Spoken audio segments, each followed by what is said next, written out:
So I'm still sitting here in my office, but people were getting tired of the view of the other thing, so they recommended that I switch it up a little bit. So I'm still sitting here in my office at home, but I was just thinking and reflecting upon today, what the whole day today, and well, something really cool happened today. Something that probably would have never happened without the coronavirus coming here to our area or to the world or yeah, whatever. At times we all get very used to our routines, and then something like this just abruptly changes them forever. Today, our school kitchen started serving meals to kids who were 1 through 18 today, and I was over there. Was set up. The kitchen was set up originally to serve 100. You average 100 students. We have about 170 students in our school, but not all of them take our hot lunch program. But it was set up to serve roughly around 100 students 5 days a week and on an ordinary basis.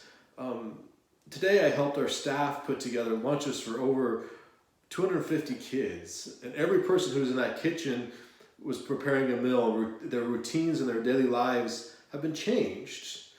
Some of them who come in to work here and work at the school or work at the parish, they didn't come here to work in the kitchen. That's not their job.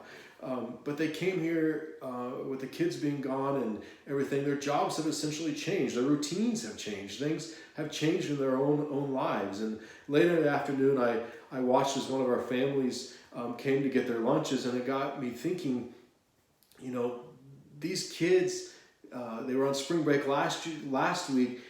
They shouldn't have been coming up here to get a lunch, but they should have come up here to start their 9 weeks over, their last 9 weeks of the school year. They should have come up here this morning to deal with that and start working on that last 9 weeks. And later I went over to the church to try to set up our live stream, which I think I have going now. Turns out you don't need 1,000 followers to stream it from your laptop. So we were able to get some internet over the laptop, and hopefully it's going to work tomorrow morning. I'm going to live stream Mass for the first time at 8:30 in the morning tomorrow. But I was over there working, trying to get that all done, and somebody was there.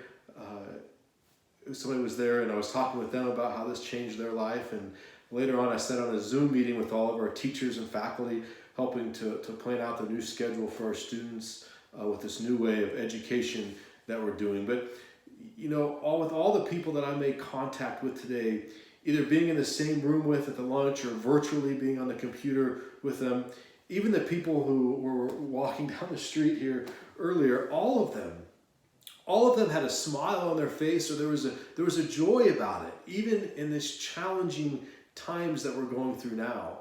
There's a joy to this challenge. We don't know how long this is going to last. We don't know what it's going to come, what's coming next. We don't know what's going to happen next. Yet the crazy thing is that we're all adapting to it. We're all looking at it, and we're figuring things out. It may not be the way we would have normally done things or the way we should do things, or perhaps, but we're adapting to it. We're adapting to it in a good and a beautiful way. And what does this say about the human person that God created? What does that say when one of these people who believe, what does this say about who God created and how he works in our own lives? What does that say about that? That's what happened today, that realization that God is still with us, and God made us to be that way. It says a whole heck of a lot about us. And whether or not we're one of those people who believe that this might be this big conspiracy theorist or conspiracy, you hear that all over. You're one of these people who thinks that all this is ridiculous and someone is making this big hubbub about it and going too far, or we're one of those people who are truly hunkered down. We've been that way since the beginning. It doesn't matter. We're all adapting to the situation, and everybody seems to be making the best of it, simply because we are made in God's image. We're made in his likeness, and God created you. God created us for moments like this. So I encourage you, take that moment today and realize God created you for greatness. He created you for perfection. Be great today. Be perfect today, because God is with you. Keep the faith and stay strong, my beloved people.